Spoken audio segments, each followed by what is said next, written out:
We're going to set up this new tenant start to finish. I've accessed admin.clearlogin.com and I'll put in the email address and password provided to me by the service delivery team. Successfully logging in, you'll see the dashboard which displays stats for this tenant. The first thing we'll do is create an identity source. An identity source is the connector between Clearlogin and the identity provider. We'll choose Active Directory as that's the most common. Start by typing in your Active Directory domain name and set the priority. Priority only matters if you have multiple identity sources and need to define the order of processing. Next, enter the public IP or FQDN of the domain controller along with the port number and encryption type. The search filter identifies what AD field determines a username in Clearlogin. This will typically be SAM account name or user principal name.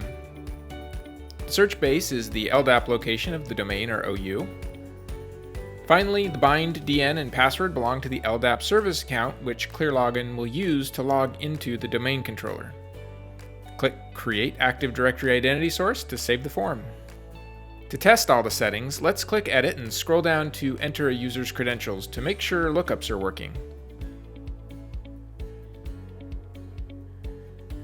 Alright, we got a success, so let's move on to Apps and create our first app tile. In this example, we'll select Salesforce from the catalog of predefined app templates. Clearlogin does, of course, allow you to connect with just about any SAML app, but not all have predefined templates. In this Salesforce example, we'll edit the parts of the ACS that are required and unique.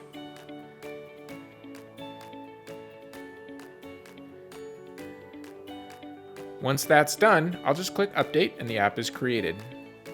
Let's also create a password manager app for users. Password manager apps don't require the same kind of configuration as SAML as they use forms-based authentication. Just like for other app types, there are templates and custom options. Alright, next up, let's turn on multi-factor authentication for this new tenant. I'll select the provider type and click Create Clearlogin MFA Provider to activate. Now, we need to create an access rule which will permit our users to log in and use the apps we determine. Access rules are the stackable security policies within Clearlogin, such as who can access what, from where, and when. First, we'll edit the default rule to require MFA. Let's make one more access rule for admins only.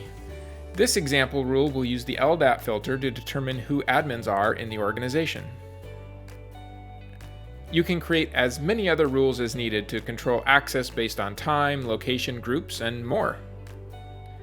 To see how an access rule can be applied to a particular app, let's head back to Cisco Umbrella. Click Edit, and select our new rule by typing into the accepted access tag field. In this example, now only admins can see this app.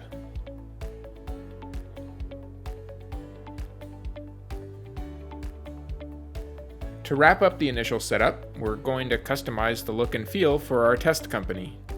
Icon colors, branding colors, and logo are all editable. I'll click Upload under the logo section, select my file, and save settings.